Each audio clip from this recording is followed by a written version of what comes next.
आप सभी का स्वागत है फिर से मेरे चैनल कृष्णा विद प्राची में। स्टार्ट करते हैं। आज कहानी का नाम है कौवा और किसान की 4 सीखें। इससे पहले मैं बता दूं आपको, मैंने कार्टून वीडियोस भी बनाई हैं और ऐसी वीडियोस भी बनाई हैं जिसमें मैं पढ़ रही हूं। आप जाके देख सकते हैं मेरे चैनल पे। अगर आपको मेरा चैनल अच्छा लगता है तो प्लीज़ मेरे चैनल को सपोर्ट कीजिए और सब्सक्राइब ज़रूर कीजिए। और ये वाली वीडियो अगर पसंद आए तो प्लीज़ एक लाइक तो बनता है। चलिए स्टार्ट करते हैं अपनी कहानी। बहुत समय पहले की बात है। एक शांत से गांव में एक किसान रहता था। नाम था गोपाल। गोपाल मेहनती था, पर पिछले कुछ सालों से उसकी खेती में ना तो फसल हो रही थी, ना घर में चैन बचा था।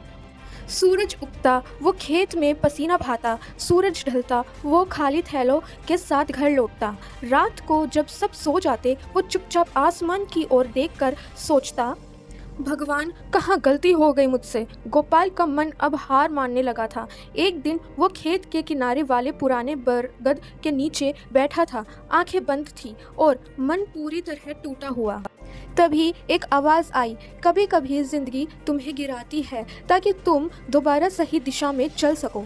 गोपाल ने चौंक कर देखा। सामने बैठा था एक काला कौवा, पर यह कोई आम कौवा नहीं था। इसकी आंखों में अजीब सी चमक थी, जैसे उसने बहुत कुछ देखा हो। गोपाल हैरान होकर, तुम बोल कैसे रहे हो? कौवा मुस्कुराकर बोलता है, मैं बस एक संदेशवाहक हूँ। तुम थक चुके हो, पर तुम्हारी कहानी अभी खत्म नहीं हुई। अगर तुम मेरी बताए 4 बातों का ध्यान रखोगे तो तुम्हारा जीवन बदल सकता है। गोपाल चुपचाप बैठ गया। कौवा धीरे धीरे बोलने लगा। कौवा बोला, जब बारिश कम होती है तुम भगवान को दोष देते हो, जब जमीन सूखी होती है तुम किस्मत को कोसते हो, लेकिन क्या तुमने कभी अपनी मेहनत की दिशा पर सवाल किया? क्या तुमने ये सोचा कि अगर पुराने तरीके काम नहीं कर रहे तो कुछ नया आजमाना चाहिए? गोपाल को याद आया, हर बार जब फसल खराब होती वो आसमान देखता था, मगर कभी मिट्टी की जांच नहीं कराई, कभी बीज बदलने की सोची ही नहीं। कौवा आगे बोलता है, किस्मत वो नहीं जो ऊपर से मिले, किस्मत वो है जो तुम्हारी सोच से बदले। शिकायत करने वाले वही रहते हैं जहाँ है, और जिम्मेदारी लेने वाले आगे बढ़ जाते हैं। दूसरी बात, रुकने से कुछ नहीं होगा, सीखते चलो। कौवे ने पंख फड़फड़ाए और कहा, तुम हर साल वही तरीका अपनाते हो, वही हल, वही बीज, वही उम्मीद। मगर दुनिया बदल रही है। क्या तुमने कभी किसी सफल किसान से बात की? क्या तुमने कभी नई तकनीक सीखने की कोशिश की? गोपाल सोच में पड़ गया। वो तो बस अपनी पुरानी आदतों में अटका था। उससे लगता था मेहनत ही सब कुछ है। कौवा ने गहरी आवाज में कहा, मेहनत तब तक बेकार है जब तक उसमें समझदारी ना हो। सीखो, चाहे छोटा हो या बड़ा, एक नई चीज हर दिन सीखना तुम्हें आगे ले जाएगा। तीसरी बात, हर हार में एक पाठ छिपा होता है। कौवा धीरे से पेड़ की डाल पर बैठ गया और बोला, तुम फसल के खराब होने को नुकसान मानते हो, लेकिन क्या तुमने ये देखा कि उस मौसम में कौन सी फसल बेहतर हुई थी?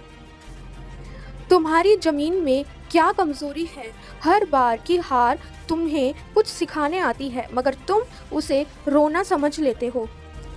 गोपाल की आंखें भर आई। बार वो निराश हो गया, मगर कभी पीछे मुड़कर नहीं देखा कि कहाँ कहाँ गलती हुई।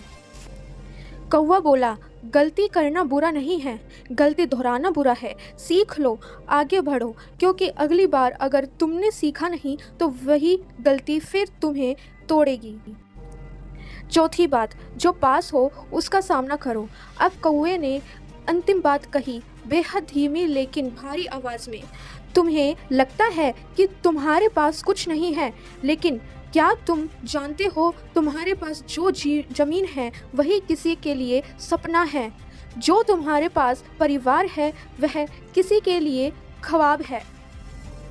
गोपाल अब शांत था। उसकी आंखों से आंसू गिरने लगे। कौवा बोला, जिंदगी हमेशा बुरी नहीं होती, कभी कभी हमारी नजरें ही धुंधली होती है। कद्र करना सीखो, मिट्टी की, लोगों की, खुद की, फिर देखना बरकत कैसे लौटती है। अगली सुबह गोपाल बदला हुआ था। उसने सबसे पहले गांव के एक अनुभवी किसान से मुलाकात की, फिर अपनी जमीन की जांच करवाई, नए बीज लिए, नई तकनीक अपनाई।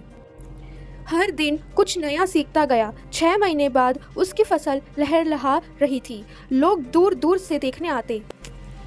उस बरगद के नीचे एक कौवा बैठा मुस्कुरा रहा था, क्योंकि उसने एक टूटे हुए इंसान को फिर से खड़ा होते देखा था। दोस्तों, यह स्टोरी आपको कैसी लगी मुझे कमेंट करके ज़रूर बताएं। आप भी इसे अपने जीवन में अप्लाई कर सकते हैं। जिसकी जीवन में ज़रूरत हो तो आप इसे सुनकर आप भी अप्लाई कर सकते हैं। ऐसी स्टोरीज़ के लिए मेरे चैनल को सब्सक्राइब ज़रूर करें। अगर आपको ये स्टोरी अच्छी लगी तो प्लीज़ लाइक ज़रूर करें और शेयर ज़रूर करें। नेक्स्ट वीडियो में हम ज़रूर मिलेंगे और कार्टून वीडियो भी ज़रूर आएगी, क्योंकि बहुत मेहनत लगती है, उसमें टाइम लगता है, इसलिए मैं ऐसी स्टोरीज़ भी बनाती हूँ साथ साथ में। तो आप ज़रूर देखें और लोगों को शेयर करें, जिससे कि दूसरों की लाइफ भी अच्छी बनी रहे। बाय बाय, नेक्स्ट वीडियो में हम ज़रूर मिलेंगे।